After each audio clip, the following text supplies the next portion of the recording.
по поводу секретности сказать, что решением Конституционного суда Кыргызской Республики от 8 июня 2022 года статья 167 Уголовно-процессуального кодекса, части 1 и 2 были признаны несоответствующими Конституции.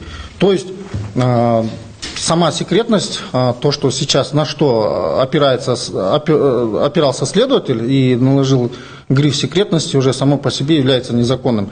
Помимо того, что мы, адвокаты, написали расписки о неразглашении, но а что мы можем разглашать, если следователь абсолютно ни с чем нас не ознакомливает?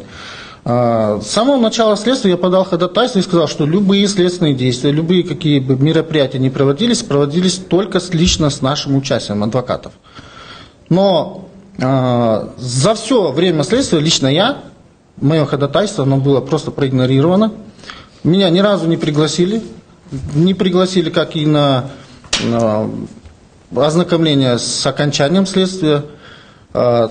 Уже коллеги сказали про обвинительный акт, это вообще здесь отдельная тема. В целом следствие не дает нам работать. Просто представляете картину, если люди, которые играют в шахматы, мы поставили доску, сторона расставила фигуры, а у вас нету фигур, вам нечем ходить. И просто та сторона взяла все фигуры, перебрала на ваше поле, поставила, все, выиграли. Как мы можем предоставлять квалифицированную юридическую помощь? По состоянию здоровья, за время посещения СИЗО ГКМБ и встречаясь с нашим подзащитным, мы заметили, что состояние здоровья Адахан Кимсанбаевича желает лучшего, оставляет желать лучшего. И сам Адахан Кимсанбаевич, он не жалуется никому абсолютно, не говорит, но это заметно по нему, по его внешнему виду. 6 сентября я запросил спецполиклиники, это клиническая больница управ делами президента, спецполиклиника, информацию о состоянии здоровья.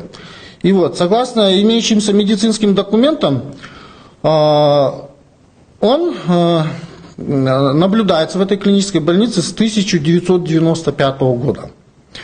Клинический диагноз там очень большой, и два из них это сахарный диабет 2 типа и гипертоническая болезнь 3 степени. Данные заболевания находятся в перечне списка заболеваний, тяжких заболеваний, при которых запрещается содержать человека под стражей. Но, несмотря на это, я обратился к начальнику СИЗО о том, чтобы вывезли на медицинское освидетельствование, чтобы узнать картину, чтобы нам была ясна картина здоровья самого Адахан Кимсанбаевича. Но вывезен он не был, пришел мне ответ, мне пришлось долго ждать. Я написал повторное заявление начальнику СИЗО, потом обратился с жалобой в Генеральную прокуратуру, и только после реакции Генеральной прокуратуры, которая сказала, чтобы мы вам направляем эту жалобу для того, чтобы вы дали полный обширный ответ заявителю, то есть мне. И только тогда мне пришло, письмо из ГКМБ о том, что был проведен медицинский осмотр, где врачом-терапевтом. Но у Адахана Кимсанбаевича уже на протяжении 2 лет в груди вшит кардиостимулятор. Это для того, чтобы сердце, раз он гипертоническая болезнь, у него заболевание сердца имеется, чтобы сердце нормально работало, и поэтому был установлен этот кардиостимулятор. Несмотря на это, кардиолог ему на то время не был предоставлен. И, опять-таки мы заявляли ходатайство о назначении судмедэкспертизы к следователю. Следователь, как всегда, абсолютно проигнорировал. Никакого ни ответа, ни привета. Просто он дал, показали, коротко дает информацию, что в связи с грифом секретность, несет то же самое, пишет то же самое. После нам стало известно, что проводилось после медицинского освидетельствования у Мадумарова было назначено проведение суточного мониторирования ЭКГ по холтеру. Оно проводилось, это такой стенд, его вешают и наблюдают картину в течение суток, как работает сердце и состояние здоровья. С 25 по 26 сентября, это суточный мониторинг был, и по результатам мониторинга было выявлено, что в ночь с 25 на 26 число, примерный период времени с 4 до 6 часов, у него происходила неоднократная остановка сердца. То есть 4 раза сердце останавливалось.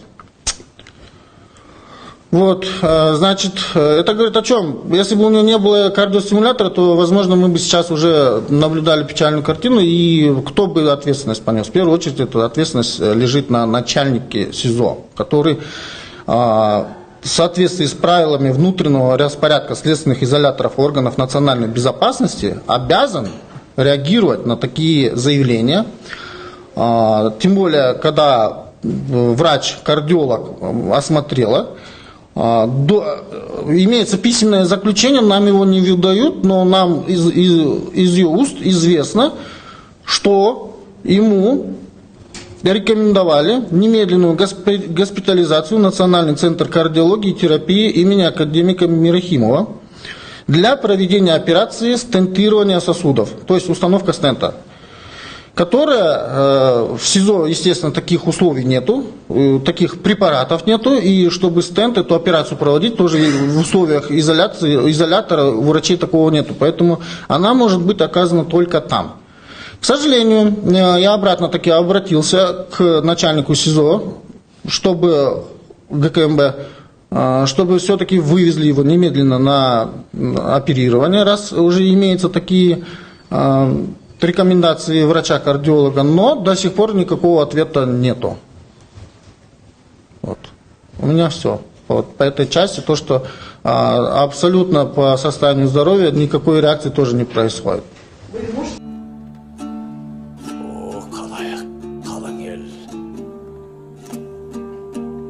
Жүректің соқыры, көздің соқырынан да жаман. Ата-бабалардан қалған жұртты барықтап, сақтап, кейінгі буындарға өткөріп беру намысқой елдердің милдеті. Көр дүйнөнің құлы болып, өтен елге жағынған, өдені соқыр ел бұзар сатқындарға құтты жерімізді терсетпейлі. Elimiz için, yerimiz için, mekan için arramızı bekem karmayla. Kuday Tağlam